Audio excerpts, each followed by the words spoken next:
ఈరోజు మన జెండా మన సిఐటి జెండా పనిచేస్తున్నటువంటి పరిస్థితి ఉన్నది. ఈరోజు గ్రామ పంచాయతీ కార్మికులకు ఆపద వచ్చిందంటే చాలు, ఓ గ్రామ పంచాయతీ కార్మికులు అక్కడ ఉన్నటువంటి గ్రామ పంచాయతీ అధికారులు ఇబ్బంది పెడుతున్నారంటే చాలు, ఒక ఆశా వర్కర్కి ఆపద వచ్చినా, ఓ మున్సిపల్ అధికారులకు ఆపద వచ్చినా, ఓ భవన నిర్మాణ కార్మికులకు, అమాలి కార్మికులకు, మధ్యాహ్న భోజన కార్మికులు ఎక్కడ ఆపద వస్తే అక్కడ పనిచేసేటువంటి జెండా ఈ జిల్లాలో కార్మిక సంఘాల్లో అత్యధిక సభ్యత్వం ఉన్నటువంటి ఒక సంఘం ఏదైనా ఉందంటే కార్మిక సంఘం సిఐటి అని చెప్పి ఈరోజు మనం గర్వంగా చెప్పుకోవాల్సినటువంటి అవసరం ఉంది. అలాంటి జెండాకి ఈరోజు మనం పనిచేస్తున్నటువంటి పరిస్థితి ఉన్నది. ఈరోజు రాష్ట్రంలో ఉన్నటువంటి రాష్ట్ర ప్రభుత్వం, ఈరోజు కేంద్రంలో ఉన్నటువంటి కేంద్ర ప్రభుత్వం ఈరోజు మన పైన వివక్షలు విధించుకుంటూ, మన శ్రమను మన కష్టాన్ని దోచుకుంటూ ఈ దేశంలో ఈ రాష్ట్రంలో ఉన్నటువంటి బడా పెట్టుబడిదారులకు దోచిపెడుతున్నటువంటి పరిస్థితి ఉన్నది. కాబట్టి ఆ దోపిడీదారులకు వ్యతిరేకంగా ఇక్కడ ఉన్నటువంటి కార్మిక వర్గం అంతా కూడా ఈ దోపిడీకి అవినీతికి వ్యతిరేకంగా పోరాటం చేయాల్సినటువంటి అవసరం ఉందని కూడా ఈ సందర్భాన్ని తెలియజేస్తా ఉన్నా.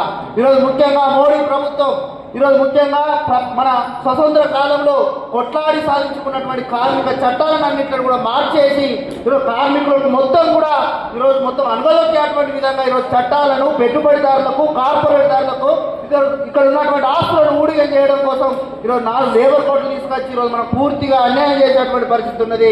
కాబట్టి లేబర్ కోడ్లు ఏవైతున్నాయో ఆ 4 లేబర్ కోడ్లు రద్దు చేసేంత వరకు కూడా మన సిఐటిగా కార్మిక వర్గం అంతా కూడా పోరాటం చేయాల్సినటువంటి అవసరం బాధ్యత ఉందని చెప్పి కూడా ఈ సందర్భంగా తెలియజేస్తా ఉన్నా. ఈరోజు నన్ను ఒక్కసారి గెలిపించానని చెప్పి ఆ రోజు దేశ ప్రజలు అడుక్కున్నటువంటి మోడీ ఈరోజు ప్రధానమంత్రి అయిన తర్వాత ఈరోజు ఛాయ్ అమ్మేవాడు ప్రధానమంత్రి అయితే ఎట్లుంటుందో చూస్తే ఈ దేశంలో ఉన్నటువంటి ప్రభుత్వ రంగ ఆస్తులన్నీ మొత్తం కూడా ఆదాని అమ్మాయిలకు ఈరోజు అమ్మేస్తున్నటువంటి పరిస్థితి ఈరోజు మన దేశవ్యాప్తంగా చూస్తున్నటువంటి పరిస్థితి ఉంది. అలాంటి పరిస్థితుల నుంచి ఈరోజు కార్మికులకు సమాన పనికి సమాన వేతనం కూడా ఇవ్వలేనటువంటి పరిస్థితుల్లో ఈరోజు ప్రభుత్వాలు ఉన్నటువంటి పరిస్థితి ఉన్నది. కాబట్టి ఇక్కడ ఉన్నటువంటి కార్మిక వర్గానికి సమాన పనికి సమాన వేతనం కల్పించేంత వరకు కూడా మన పోరాటాన్ని, మన ఉద్యమాన్ని కొనసాగించాల్సినటువంటి అవసరం ఉందని చెప్పి కూడా ఈ సందర్భంగా తెలియజేస్తా ఉన్నా. ఈరోజు ముఖ్యంగా మనం సమ్మె చేసేటప్పుడు, అదేవిధంగా మనము ఉద్యమాలు చేసేటప్పుడు మనం చూస్తూ ఉంటాం. 10 సంవత్సరాలుగా బీఆర్ఎస్ పార్టీ ఈ ప్రాంతంలో ఈ రాష్ట్రంలో పనిచేస్తున్నప్పుడు టెంట్ వేసుకుని మనం కూర్చున్నప్పుడు కాంగ్రెస్ వాళ్ళు వచ్చి మనకు మద్దతు తెలిపారు. ఇప్పుడు కాంగ్రెస్ పార్టీ వచ్చి 2 సంవత్సరాలు గడుతూ ఉన్నది. ఈరోజు మనం ఉద్యమాలు చేసి మన సమ్మె చేస్తే బీఆర్ఎస్ వాళ్ళు వచ్చి ఈరోజు మద్దతు తెలుపుతా ఉన్నారు.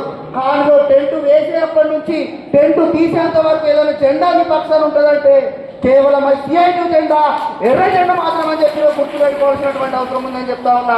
కాబట్టి శ్రామిక జెండా, శ్రామిక వర్గాల యొక్క జెండా ఈ సిఐటి జెండా. కాబట్టి ఈ ప్రాంతంలో సిఐటి బలోపేతం కోసం ఇక్కడ ఉన్నటువంటి ప్రతి ఒక్క కార్మికులు కృషి చేయాల్సినటువంటి